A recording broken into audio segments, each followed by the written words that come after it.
The zombie Halloween event was one of the best events we've ever had in Tarkov. That's 100% an opinion. And I know a lot of you clicked on this video because you vehemently disagree with me, and that's fine. I'm probably not going to change your mind in this video or convince you otherwise. But nonetheless, let's have a look at all the ups and downs of the zombie event, and I bet I can convince a few of you that the event was a good event, even if you didn't like it. Now, the main points I want to discuss are the zombie health pools, the infamous pistol zombies, the infection mechanic, how they kind of spawn and swarm to move around, how that related to audio, and just the overarching process of sticking zombies in a game that isn't designed as a zombie game. This is meant as kind of a review of this event, with some suggestions for BSG to hopefully improve the experience for the next one around. But before that, real quick, we got some cool stats we got from BSG that we don't always get these, and it's related to the event. I think they're cool, but I love numbers. And if you're not a giant nerd like me and you don't like this stuff, that's all good. We have chapters down below so you can skip this and get to the points you want. But YouTube, in its infinite wisdom, doesn't care much about how you enjoy the video or what you like in the segment-wise. It only cares about total watch time. That, or if you engage chat, likes, things like that. So if you're gonna skip around, all I ask is you throw a like, maybe a comment letting me know your thoughts about the event. And yes, to my own detriment, I read almost every comment and respond to the ones that I can. So when you guys tell me what you think, I do read that and I do take that into consideration with all of the stuff I look at. And then lastly, the last call to action, subscribe if you like my content. All of that helps the video get more reach and shows YouTube that you like my content so they continue to show it to you. So these stats, the first little picture we got here, this is a tweet. I'll make sure to put this link down in the description so you can look at it yourself if you want and get the bigger zoom picture of it. But the very first thing it shows is the percentage of the achievements. Now, it would have been nice if we could have seen the numbers.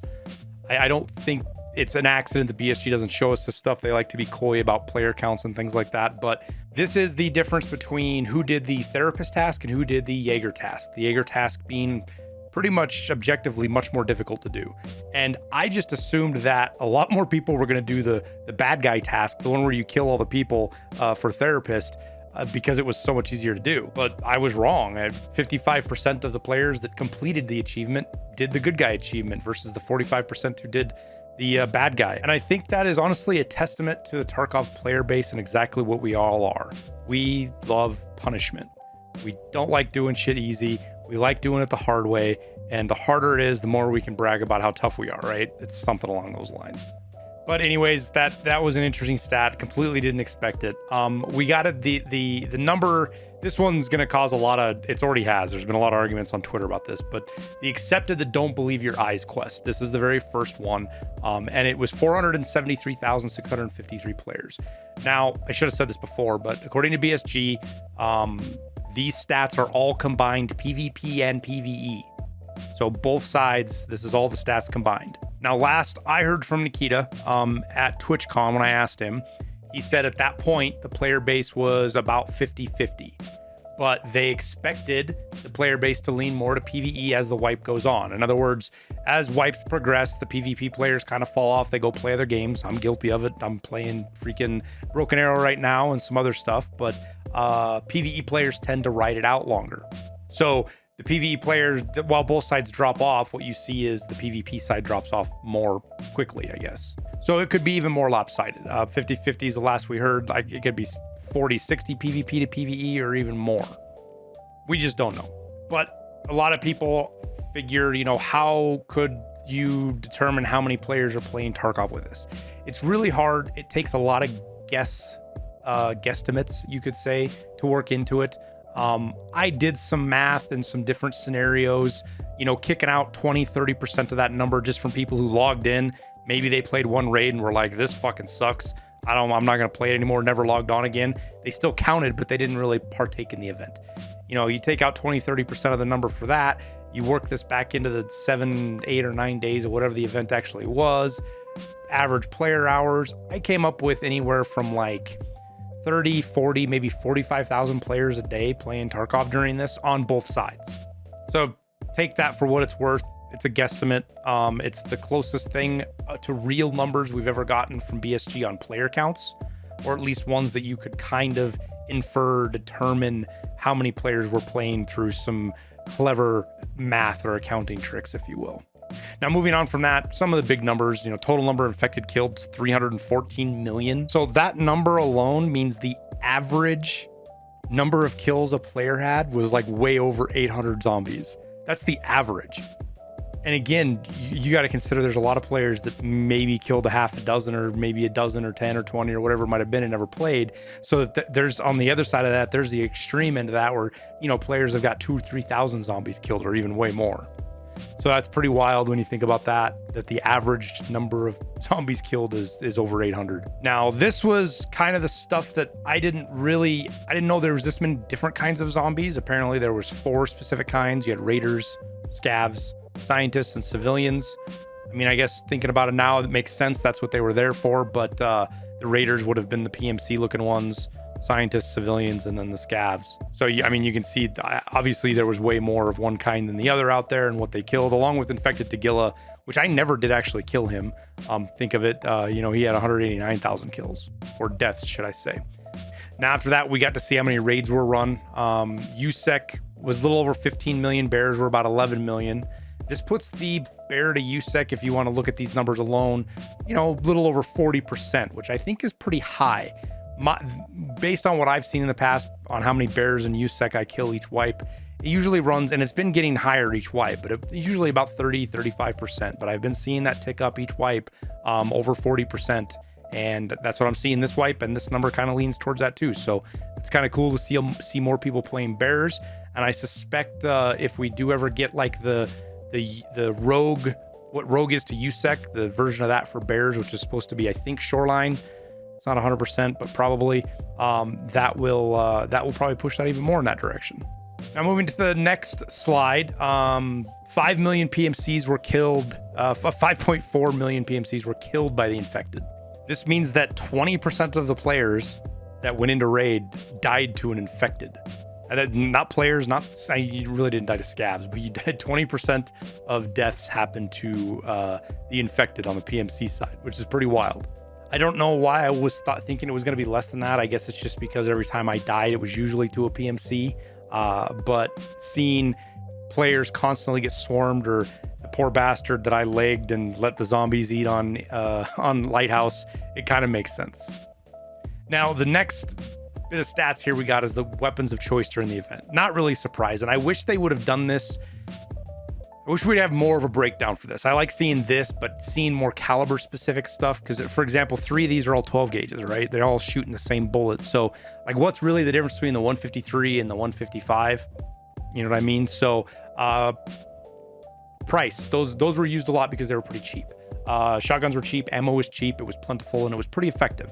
If you could hit your shots, slugs work, but even 7mm and 6.5mm buckshot was pretty effective at taking the zombies down. Now, the Colt M4 I did not expect to see. I didn't see a lot of those in raid myself, and it was one of the 2 guns that didn't have one of the best ammos. Warmage wasn't super well available. It was there, but it wasn't in huge quantities like 7.62 at 39 HP or Ultra Nozzler or some of the others. So I do surprise me to see that is in this list of 5, but the SIG MCX is not. Towards after the first 2, 3, maybe 4 days, this was half of the guns in each raid, simply because it had the Whisper ammo, which was super effective, which you could buy boatloads of it. It could run the 100-round mags. It could be suppressed, and the gun handled pretty well. But again, I would have been cool to see calibers, because I guarantee you 7.62 by 39 HP was one of the most popular ammos used as well. But you saw it in 3 or 4 different kinds of guns. It was mutants, RDs, AKMs, AKMNs, AK 104s, or whatever the AK 100 series is. That's 7.62. Those were all used a lot, but because they're different. So it would have been cool to see that. It's just my opinion. The Benelli at first was kind of surprised for me, but it made sense when I thought about it, because it has that 11-round mag, so it's technically bigger than the 10-round mag you can put on a Saiga, and cheap to do. So I think that's why that ended up being really common, was just those long tubes you could put on that. Now, as far as maps, nothing surprising here. The lab and shoreline, obviously the most popular, because one, the lab, it was free, it was open, people could run it, but these were where most of the tasks were at. So there was a lot of time on shoreline and a lot of time on the lab trying to get these tasks done. Now, customs, I suspect, was real popular because it was the first map to get cleared of zombies, or at least partially cleared by Reshala. And I want to say that ran for 2 full days, but it might have only been a day. But that being combined with it also being customs, which is a popular map, it was really popular for players. And then once the map started shifting to other places, you know, Lighthouse being empty of zombies didn't really draw people to Lighthouse, right? Maybe I'm wrong. The map still felt like it was pretty quiet. And I didn't have any desire to go run Lighthouse because there was no zombies on it. So again, if you want to look at this in more detail, I'll throw a link down in the description. You can look at it yourself, pour over to your heart's content, you know, make up random numbers like I did and say they're facts. It's all good. So now let's talk about the zombie hit point pool. This was by far the most common complaint I saw across the board, maybe tied with the pistol one, but I'm going to say this one just for sake of the video. And this was even with people who liked the event. And to be honest with you, I was in that boat at first as well. Initially, it was incredibly frustrating trying to kill zombies. You know, before we figured out the ammo and stuff like that, you were shooting zombies in the head 3 or 4 times before they'd go down. And that was a mix of desync and you using PvP ammo and stuff like that. But the more we played, the more we thought through about it, and the more we figured it out. And afterwards, the more I thought about it some more, what BSG did made more and more sense. This is especially true when I kind of started to play out in my head some of the suggestions of lowering their head hit point pool or making them one-shot headshots regardless of ammo, all those kind of ideas. Now, for those who don't know, we did a lot of testing and came up with essentially 3 health pools on the zombies. Generally, the faster zombies had 70 head hit points and 200 thorax. Pistol zombies were 80 head and 349 thorax. And then the slow walker zombies had 100 hit point on their heads as well as 349 thorax hit point pool. Now, there was some differences here. We did sometimes shoot zombies with 70 damage ammo that were pistol zombies and they died in one shot. So it wasn't 100% science, but those in the testing, those are the only 3 pools, health point pools we saw. So that's the important part, 70, 80, 100 for head hit points. And yes, I know there's a lot of general norms in zombie games and shows and stuff like that, zombie lore, if you will. Headshots make them die quickly. And I'm not going to argue against that. That's not the point. But what would have happened had BSG put their head hit point pool at 40 or even lower so that every bullet one-shot zombies? Well, you wouldn't have seen people running around with low pen and high damage ammo. If 856A1 or PBP or 762x39 PP would have been able to handle the zombies effectively by one-tapping them in the head, people would have just run that ammo. And that was exactly what BSG was trying to avoid. Forcing the player base to choose between PvP ammo and what essentially we called zombie ammo turned the entire game loop of Tarkov on its head. And in my opinion, that was a good thing. We'll talk about that more in a bit, but the zombies would have been a completely different vibe if they were just super easy to kill. Instead of being the centerpiece of the event in which you had to focus on them, they would have just been an annoying side item you had to clear. It would have widened the gap from the players who play more than 30 hours a week and have tons of good ammo stocked up, and everyone else who would have had to have bought just vendor ammo because they didn't have the good ammo stocked up, so they burned through it pretty quickly. So you would have had the streamer versus normie gap of streamers running around with 856 or 855 or even better ammos, while all the other players were stuck with, you know, PS or PRS or some of the cheaper ammos just because of the pure volume you had to burn through. So all of the things, this is another one of those interesting side effects of this that I don't think a lot of people considered. The higher hit point pool forced even streamers to ignore their huge stockpiles of high pen ammo. Or at most, they had a mag or 2 in their bags just in case they could switch to it to fight players. And honestly, the thing that caused the biggest gripes with the zombie hit point pool, I believe, was simply the performance. Especially on maps like Labs, Ground Zero, and Streets, which in my experience had the worst performance of all the maps. The zombies would glitch around, teleport through doors, and even sometimes be invisible or below the map and still be able to hit you. This led to inconsistent hit registration and zombies appearing to tank 3 or 4 headshots, even with high damage ammo. Had we not had these issues, which was on all maps, it was just different degrees, I think a lot of the heartburn over the hit point pool and on the zombies would have not bubbled up the way it did. On top of that, their movement, even outside of the bugginess, was kind of a mess. And honestly, I don't know if this is a product of design or accident, but I'm speaking about how sometimes they just didn't travel in a straight line, especially in like hallways and stuff. They would zigzag like crazy, almost like they were bouncing off the walls like a pinball machine. Mix this with the before mentioned glitchiness, and it provided for a frustrating engagement with the zombies that were the equivalent of Nightcrawler from the X-Men. And like I said before, the next biggest complaint people had was the pistol zombies. And as the week got on, I think this became more and more of a complaint from people because they got used to the higher hit point pools, but you just couldn't ever get used to the pistol zombies. And this one I mostly agree with. The absolute worst thing during the event for me was the 2 or 3 raids where I was just getting one tapped by a pistol zombie, you know, the throat or the head hitbox, and you're just dead. And it was especially frustrating after clearing out a huge hordes, maybe killing a couple players, getting their loot, and you walk out a door and there's just a completely silent pistol zombie standing there, and he puts the gun in your mouth and pulls a trigger, and then you're dead. And all you're left with is 3 question marks on your screen of that's who you died to. But with all that being said, I don't think removing them altogether is the right choice. It could be a change as simple as, you know, hard coding them to where they can't damage your head, or making it so they can't hit your head at all. And I think that would have fixed them pretty much altogether. Even going as far as making it to where they only shot at like the ground and never hit you, but just made noise would probably be fine too. But I do think having them be able to hit you and shoot at players, at least to a certain degree, is necessary. Feel free to disagree with this, it's just my opinion, but having the threat of a pistol zombie prevents players from being able to just climb onto some safe space, top of a car or in some of the buildings, and be completely immune from the zombies with 0 threat at all. So that was kind of the balance there. And I would honestly rather, and this is kind of a false choice, but I would rather have the pistol zombie threat than zombies that could climb or mantle or get to you from the myriad of safe spaces we found on the maps. Now moving on, I don't know, a lot of people complained about this, but it was one of the mechanics that I saw that was a problem, and that was the infection mechanic. This was one of the parts that I think BSG dropped the ball on a little bit, and probably the most, honestly. The primary effect of this, aside from the vision, was a huge negative hydration rate. Mine was like negative 50 a minute or something like that, but that's with max hideout skills and other things that impact that. Point being is your hydration disappeared within a minute or 2 of you getting infected. This mechanic split the game into 2 camps, the players who had max metabolism and the players who didn't. If you had max metabolism, getting infected was a small threat, but mostly an annoyance, and you could completely mitigate it with stims other than the SJ12. I mean, SJ6s, things like that pretty much counteracted it.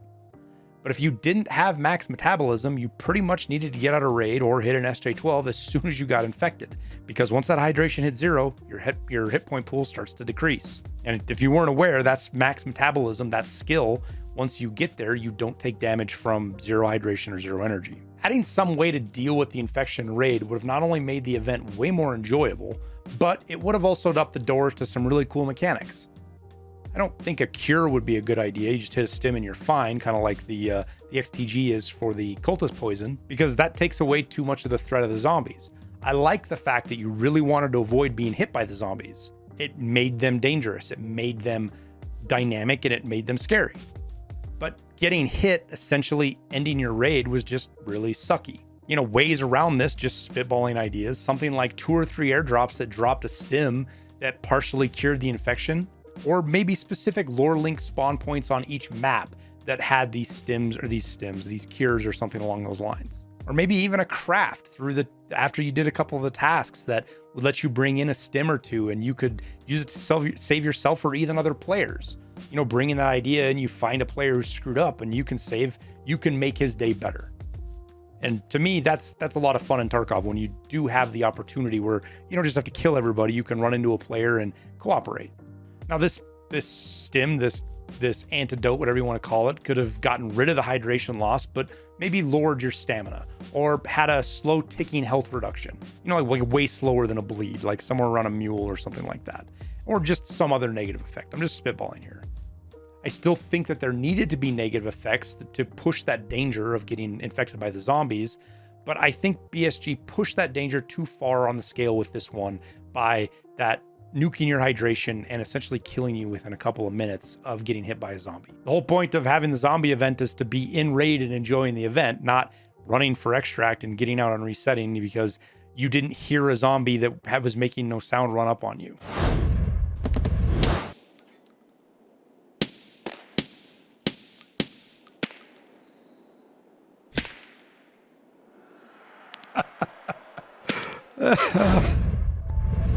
Now, the next bit, we didn't do like super in-depth testing on, and so you'd call it anecdotal, I guess. But we 100% noticed a difference in raids when we ran with or without suppressors.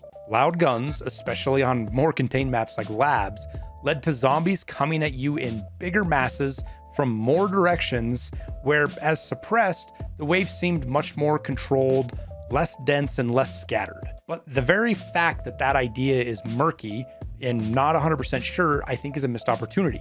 Had the zombies had a mechanic where the audio was really clear and attractant for them or not, it could have been something that opened up a ton of doors for players to do different things. Think of being able to have a flash grenade or a grenade that you throw and it blows up and the zombies lose interest in you and go chase that for, 10 seconds, giving you a chance to run away. Maybe throw a grenade at another player and make the swarm go at them, all sorts of stuff like that. All in all, through all of this, I try to keep in perspective that this event was zombies be put into a game that isn't designed for zombies. The mechanics and systems just clash on so many different levels. This issue is why Call of Duty has a complete separate zombie mode. So making the zombies work in an already complex and incomplete game is a pretty tall order. And whether it was through luck or by design, I think BSG did a pretty good job with that, all things considered. Now me, I'm not an FPS zombie guy. I never did get into them. Zombie mode and COD kept my attention for like 4 hours. But this, because it was Tarkov, got my attention big time. And I really did enjoy it. But with that, I also have 10,000 hours in the game, which means new stuff in Tarkov is real cool to me. Someone who is just starting out the game or only gets to play once a week might just want to play Tarkov, and I get that. And it's a 100% legit thing to want. And to that I say, let some of the player base have their week of weirdness. If it's something you don't like or want, take a few days or a week off, and then come back when the dust is settled. You'll probably be better off than everybody else anyways, because you won't have burned through all your gear and money. And there was a lot of comments from folks about this mentioning, BSG should make it an optional or an opt-in. And I just don't think that is it's not just not practical. I don't think it's a good idea. Not only does it require BSG to essentially double up the back end to provide multiple versions of servers and ways to select and jump between game modes and things like that. So many issues arise from the linked economies and the player base being split that it's just not worth it. Now, a middle ground is what BSG kind of did. They started off and they got away from it. And I don't know why, because I thought it was great. And that was providing the rotation on the maps with low or no zombies. We started off on customs with no zombies, and it gave players that didn't want to screw around with zombies a place to go. Now, it was still weird because scavs were still friendly. So people, and Rashala was 100%, so people were just running up and farming him. But it still touched on the fact that providing a map for players to get away from the event, I think is a huge positive thing to do with every event. And they've done this to varying degrees of effectiveness over the years on different events. When all the bosses are on one map, you can just avoid that map. It's actually a great opportunity to go do tasks and avoid the streamers and chads and Uber players, because they're all fighting it out on, interchange when it's all the bosses are 100% spawn and freaking woods is a ghost town. So if I think they had stuck with that and kept the maps rotating around each day to a different map and just clearing it of zombies, but turning scavs back to normal, I think would have been a pretty big positive overall for the whole event as a whole. And one last point I want to bring up that a lot of people don't know is these events are almost always some sort of test for BSG for bigger picture things, stuff they don't tell us that they're working on, but they obviously are. We've seen shades of these events show up later in fixed mechanics in the game or just other things that work out. A lot of the bosses had their AIs adjusted after the first when the first event where all the bosses were on one map. It showed a lot of weaknesses about how some bosses are designed to only operate on one map. And this still persists with like Killa. Killa's a complete potato brain if you put him anywhere near bushes. He can't see anything. You can literally walk up next to him and shoot him. He has no idea where you're at.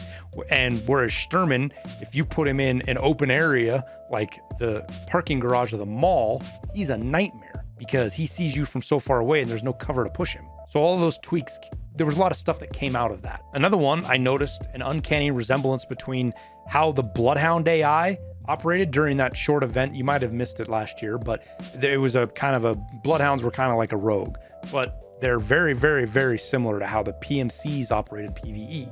I don't know if it's the same deal, but they definitely feel for sure like that's where the PMCs from PvE came from, was the Bloodhounds. So everything from game mechanics to game performance can be tested in these events on the extreme end with a large player base. This is because, right or wrong, the player base's tolerance for problems is a little bit higher or a lot higher when they are chasing some new shiny object in an event. You know, just random stuff. This event could have been BSG testing how much the servers could handle in terms of total entities on the map, or maybe how mass amounts of AI interact or slow down the servers, or it could have been testing various ideas for optimizations. Maybe they were looking at the time to kill changes with shitty ammo and the way armor is right now. The list of things that you could have possibly been testing here is only as short as your imagination.